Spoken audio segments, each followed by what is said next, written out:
बलहारी द्रवहु सुदशरथ अजर बिहारी। राम सिया राम जय जय राम। राम सिया राम जय जय राम। नमस्कार. कवितांचे देणे च्या रामकथा विशेष सिरीज मधल्या तिसऱ्या भागात आपल्या सगळ्यांचं पुन्हा एकदा मनपूर्वक स्वागत. विरह भावना आणि त्या योगे होणारं दुःख, मनाची विकलता रामचरित्रात अनेक प्रसंगी आढळते. म्हणजे अगदी दशरथ राजाचा बाण लागून मृत्यू झाल्याने श्रावणाच्या आई वडिलांच्या वाट्याला आलेला पुत्रवियोग, राम वनवासात गेले तेव्हा त्यांचे माता पिता आणि नगरजन यांच्या वाट्याला आलेली विरह वेदना, लक्ष्मणाची पत्नी उर्मिला ती तर विरहिणीच. लक्ष्मण आपल्या भावाच्या मागे 14 वर्ष वनवासात गेले आणि त्यांची पत्नी विरह वेदना सोसत अयोध्येत मागे आयुष्य कंठत राहिली. भरताला झालेला बंधुवियोग, राम सीतेचा विरह, पुनर्मिलन आणि पुन्हा एकदा कायमची झालेली ताटातूट. गदिमांनी या वेदनेचे पदर किती समर्पक शब्दांमध्ये उलगडून दाखवलेले आहे. शोक आणि कारुण्याची अनुभूती देणारे हे गीत रामायणातले काही काव्यांश आज आम्ही सादर करणार आहोत. मोडू नको वचनास म्हणणाऱ्या कैकेयीच्या पुढे दशरथ हतबद्ध झाले. त्यांच्याच्याने काही बोलवे ना. त्यांची अवस्था अत्यंत केविलवाणी झाली. त्यांनी कैकेयीला विनवणी केली, केवळ एक गोष्ट तू मागू नकोस कैकेयी, माझ्या रामाला माझ्यापासून दूर नेऊ नकोस. राज्य हवं असेल तर खुशाल घे. पण कैकेयी ऐकायलाच तयार नाही. तिनंच रामाला बोलावणं पाठवलं. रामाला झालेला प्रकार सांगितला आणि तू दूर वनवासात निघून जावंस अशी राजा दशरथांचीच इच्छा आहे असंही ती म्हणाली. दशरथांच्या तोंडून शब्द फुटेल. आपले वडील काहीच बोलत नाहीत याचा अर्थ ती वडिलांचीच आज्ञा आहे असं रामांनी मानलं आणि ते वनवासाला जायला ताबडतोब तयार झाले. एकूण झालेला प्रकार मातेला सांगावा आणि तिचाही निरोप घ्यावा म्हणून ते कौसल्येकडे आले आणि एकूण प्रकार तिच्या कानावर घातला. रामाचा अभिषेक होणार म्हणून उत्साहात आणि आनंदात असलेल्या कौसल्येवर जणू वज्राघात झाला. तिला काही कळेच ना. हतबुद्ध आणि निराश झालेली कैकेयी अगदी आर्त स्वरात रामाला म्हणते, उंबरठ्यासह ओलांडून मातेची माया, नको नको रे जाऊ रामराया. शतनवसांनी येऊनी पोटी, सुखविले सका दुःखासाठी. प्राण मागतो निरोप रडते, कासा विसकाया, नको नको जाऊ रे रामराया. वनवासाला जाण्यासाठी राजवाड्याचा उंबरठा ओलांडतोयस हे ठीक आहे, पण माझी माया प्रेम त्यालाही झेडकारून चाललायस, ओलांडून चाललायस. रामा जाऊ नकोस. माझ्या पोटी नव्हतास, कोणी नव्हतं, बाळ नव्हतं. मी किती व्रतवैकल्य केली, नवस सायास केले आणि मग तू माझ्या पोटी आलास. आता ते असं दुःख देण्यासाठीच जन्माला आलास की काय माझ्या पोटी? रामा तू माझा निरोप नाही मागत आहेस, माझ्या प्राणांचा निरोप मागतोयस. आता हा प्राण निघून जाणार म्हणून मी माझं फक्त शरीर रडतंय रे, तुझी आई आहेच कुठे? किती करुणामय शब्द. अधर्म सांगू कसा बालका, अधर्म सांगू कसा बालका, तुष्ट ठेव तू तुझी या जनका. माग अनुज्ञा मात्र जननी ते कांतारी न्याय. तुझ्या वाचुनी राहू कशी मी, वियोग रामा साहू कशी मी. तुझ्या वाचुनी राहू कशी मी, वियोग रामा साहू कशी मी. जमदग्नी समतात तुझे ते, का कतिती न माराया. जमदग्नी समतात तुझे, का कतिती न माराया. तुझ्या करे दे मरणच मजसी, राजा वा हो वनवासी. तुझ्या करे दे मरणच मजसी, राजा वा हो वनवासी. देहा वाचून फिरेन मग मी मागोवा घ्याया. म्हणजे काय तर मी तुला अधर्म करायला तरी कसा सांगू, कारण ते सगळं राज्य, तो काळ जो आहे तो धर्माचा काळ आहे. मी तुला अधर्म करायला सांगणार नाही. तुझ्या वडिलांचं ऐकणं हा तुझा धर्म आहे. म्हणजे तू पुत्रधर्म तुला तो निभावायचाच आहे. त्या ठिकाणी वडिलांचं आदेशाचं पालन करायचंय. हा पुत्रधर्म तू निभावायचा आहेच. तू तुझ्या वडिलांना नाराज करू नकोस, त्यांना आनंदीच ठेव, त्यांचं ऐक. मात्र तुझ्यासोबत मला पण वनात नेण्याची आज्ञा त्यांच्याकडे माग, असं तिचं म्हणणं आहे. कारण इथे म्हणजे त्या आईचा इतका तिला तो विरह किंवा वियोग इतका सहन करण्याच्या पलीकडे जिव्हारी गेलेली लागलाय आहे. तिच्या. तिच्या आता जिवारी लागलंय की इतक्या नवस सायासानी झालेल्या पुत्राला मी आता लांब कशी करू, माझ्यापासून दूर कशी लोटू. तर त्यामुळे ती म्हणते तुझ्याशिवाय मी इथे राहूच कशी, तुझा वियोग मी सहन कशी करू. महर्षी जमदग्नींनी ज्याप्रमाणे आपल्या मातेचा वध, रेणुका माताचा वध करण्यासाठी परशुरामाला जशी आज्ञा दिली होती, तशी तूही तुझ्या वडिलांकडे हे मागणं माग की तुम्ही माझ्या आईचा वध करण्याची मला आज्ञा द्या. तुझ्या हातानेच मला मारून टाक, माझा वध कर आणि मग वनात जा किंवा इथे राजा हो. काहीही कर, म्हणजे काहीही केलंस तरी चालेल, पण तू मला दूर लोटू नकोस. तिचं एकच म्हणणं आहे की काहीही कर पण मला दूर लोटू नकोस. म्हणजे मी शरीराने जरी नाही येऊ शकले तुझ्या सोबत, तरी मी तुझ्या सोबत कायम राहीन. काही फरक पडला नाही. राम, लक्ष्मण आणि जानकी वल्कले नेसून वनवासासाठी निघाले. सुमंत त्यांना रथातून घेऊन निघाले आणि त्या रथामागे संपूर्ण अयोध्या नगरी निघाली. सगळे अयोध्यावासी बाहेर पडले.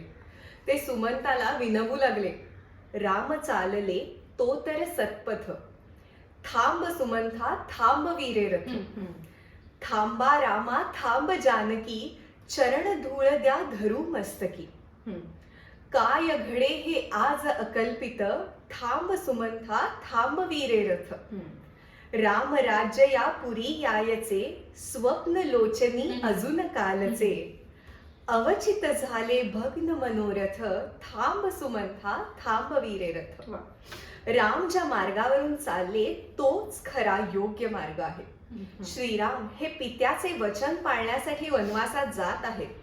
पितृवचनाचं पालन करणं हाच योग्य रस्ता आहे. तरी पण हे सुमंथा तू रथ थांबव, श्रीरामांना आमच्यापासून दूर नेऊ नकोस. हे रामा, हे सीतामाई जरा थांबा, किमान तुमच्या चरणाची धूळ तरी आम्हास मिळू दे. ती कपाळाला लावून आम्ही धन्य होऊ, आमचं जीवन धन्य होईल. पौरजनांना झालेलं दुःख, तसंच दशरथाचं दुःख म्हणजे का थकलेल्या पित्याचा आर्तटा. ज्या कर्तबगार सुकुमार पुत्राला आता राजकाज सोपवायचं, त्याला अचानक सगळी भौतिक सुख सोडून वनात पाठवायची वेळ आलेला हा एक हतबल बाप. अर्थात तत्क्षणी त्याला अपत्याच्या अपमृत्यूचा शोक करणारा श्रावणाचा अंध असहाय्य बाप आठवला. राजा असो वा रंग, वेदना सगळ्यांना अगदी समान पातळीवर आल्या. दशरथाच्या तोंडी गदिमांनी या फार सुंदर ओळी आहेत दिलेल्या. देऊ न शकतो क्षीण देह हा प्राणांसी आधार, दाटला चोहीकडे अंधार. आज आठवे मजसी श्रावण, शब्द वेध ती मृगया भीषण. पारधित मी वधिला ब्राह्मण, त्या विप्राच्या अंध पित्याचे उमगे दुःख अपार, दाटला चोहीकडे अंधार. त्या अंधाची कंपित वाणी आज गरजते माझ्या काही, यमदूतांचे शंख होऊनी त्याच्या सममी पिपुत्र वियोगे तृषार्त सामरणार, दाटला चोहीकडे अंधार. प्रभू रामचंद्रांच्या माता पित्यांचा आणि अयोध्या नगरीतल्या सगळ्या पौरजनांच्या विरहाच्या कविता काव्याचा अनुभव घेतल्यानंतर आता पुढचा प्रसंग आहे प्रत्यक्ष राम आणि सीतेच्या विरहाचा. राम स्वतः इतके धीरोदात्त पराक्रमी, पण सीता पर्णकुटीत नाही हे पाहून अनेक शंका कुशंकांनी त्यांच्या मनाला घेरून टाकलं. आपली प्रियतम पत्नी जेथे राघव तेथे सीता म्हणत आपल्या मागे वनात येणारी अनुगामिनी दिसत नाही हे पाहून त्यांच्यातला हळवा प्रियकर विलाप करू लागला. वृक्षवेलींना राम माझी सीता कुठे आहे असे विचारतात. ही उत्कट विरह कविता म्हणजे रामसीतेच्या मुग्ध प्रेमाची खूण आहे. मला तरी हे रामाचं असं मानवी रूप फार फार भावलं. किती सुंदर रचना आहे ही. उजाड आश्रम उरे काननी, कोठे सीता जनकनंदिनी. सांग कदंबा बघुनी सत्वर, दिसते का ती नदी तटावर. करी कमंडलू कलश कटीवर, हरिमध्याती मंतकामिनी. कोठे सीता जनकनंदिनी. सांग अशोक शोकनाशका, सांग अशोक शोकनाशका, कुठे शुभांगी क्षमा कन्यका. कंपित का तव पल्लव शाखा, अशुभ काही ना तुझी या स्वप्नी, कोठे सीता जनकनंदिनी, कोठे सीता जनकनंदिनी.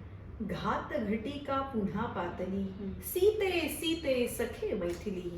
हाक काय तू नाही ऐकली, येई शिळेच्या बसू आसनी, कोठे सीता जनकनंदिनी. अबोल झाले वारे पक्षी, हरिली का कुणी मम कमलाक्षी. अबोल झाले वारे पक्षी, हरिली का मम कुणी कमलाक्षी. का राक्षस तिज कुणी पक्षी, शतजन्माचे वैर साधुनी, कोठे सीता जनकनंदिनी. काय भोगणे आता उरले, 4 दिसांचे चरित्र सरले. काय भोगणे आता उरले, 4 दिसांचे चरित्र सरले.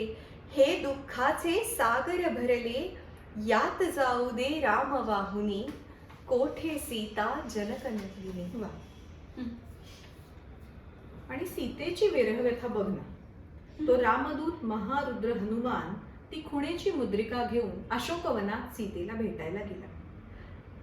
हनुमान हा रामाचा दूत आहे याची ओळख पटल्यावर सीता त्याला काय विचारते?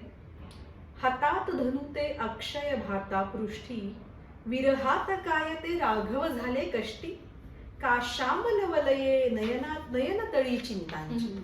म्हणजे सीता त्याला विचारतीये की माझ्या विरहानं दुःखी कष्टी झालेले ते राघव, त्यांच्या डोळ्यांच्या खाली डार्क सर्कल्स आले का, असं विचारते ना. का श्यामल वलये नयन तळे चिंतांची. आणि सीता असली तरी काय ग, स्त्रीच ती, अगदी स्त्री सुलभ शंका कुशंका तिच्या मनात आल्या असणार. मग पुढच्या खडव्यात त्यांना विचारते का विपत्काली मोहतयांच्या चित्ती. पुसटली नाही ना सीतेवरची प्रीती, करतील मुक्तता कधी ते वैदेहीची. म्हणजे आता मन चिंती ते वैरीनं चिंती, अशी तिची विचाराची अवस्था. राघव आपले एक पत्नी व्रत पाळणारे आहेत हे मनातनं 100% माहिती आहे, पण प्रश्न बघ ना तिला कसे छळतात की त्यांच्या मोह तर नैना चित्ती पडला, सीतेचा विसर तर नाही पडला, कधी सोडवणार आहेत ते मला. व्यथा आणि वेदना किती वेगळ्या वेगळ्या रूपात व्यक्त होतात बघ. आणि ताई उर्मिला, हा खरंच तिचं दुःख तर उपेक्षितच. खरंच उर्मिला ही एक आदर्श विहरिणी म्हणावी अशी आहे.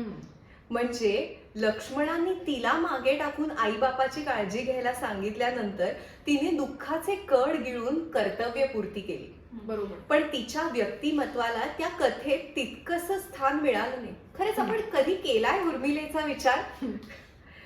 ती, शत्रुघ्न आणि सुमित्रा यांच्याविषयी आदिकवींनी फार विस्ताराने नाही लिहिलं. अर्थात महर्षी वाल्मिकींना त्याची नक्कीच जाणीव असेलच, पण त्यावेळेस रामकथेचा आराखडा रचताना महर्षींना काही उल्लेख नाईलाजाने बाजूला ठेवावे लागले असते. पण हिंदी कवी मैथिली शरण गुप्त मात्र तिची वेदना ही अचूक सांगतात. एक सुंदर कविता आहे हिंदीमध्ये. मानस मंदिर में सती पति का प्रतिमा थाप, जलती सी उस विरह में बनी आरती आप. म्हणजे पती सोबत नसताना त्याची प्रतिमा मनात ठेवून त्याच्या विरहात जळून उर्मिला स्वतःच आरती बनून गेली. आंखों में प्रिय मूर्ति थी, भूले थे सब भोग, हुआ योग से भी अधिक उसका विषम वियोग. म्हणजे उर्मिलेच्या नशिबी पती सोबतच्या काही क्षणांपेक्षा विरहाचेच क्षण हे जास्त आले. शेवटी ते असं म्हणतात, 8 पहर चौरस घडी स्वामी काही ध्यान, 8 पहर चौरस घडी स्वामी काही ध्यान, छूट गया पीछे स्वयं उसका आत्मज्ञान. म्हणजे विरह वेदनेच्या तीव्रतेत उर्मिलेला स्वतःचाही विसर पडून गेला. रामकथेतल्या विरह कवितांचा अनुभव घेतल्यानंतर आपण भेटूया रामकथेच्या शेवटच्या भागात. या भागाचा शेवट इथेच करतो. जय श्रीराम.